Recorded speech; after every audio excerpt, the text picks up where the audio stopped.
Laki ungkap postingan Deddy Mulyadi bikin keponakan syok, resiko yang harus saya tanggung.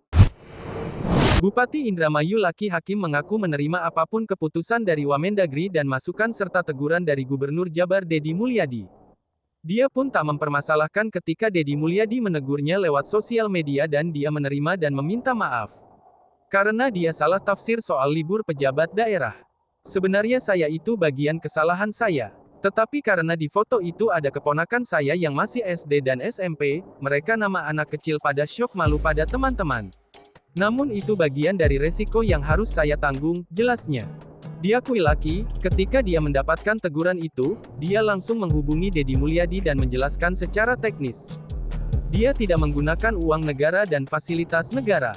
Sementara cuti ke Jepang, dia sudah izin untuk tanggal 7,8 dan tanggal 9 April.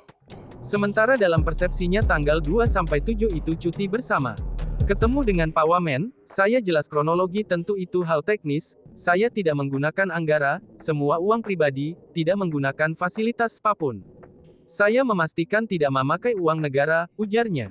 Namun Laki mengatakan, dia salah tafsir dan langsung meminta maaf karena sudah membuat gaduh. Saya minta maaf kepada warga Indramayu, warga Indonesia, Mendagri dan Gubernur Jabar, jelasnya.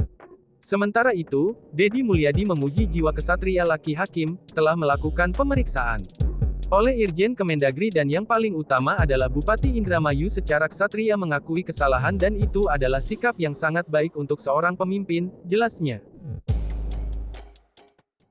Download Tribun X sekarang, menghadirkan lokal menjadi Indonesia.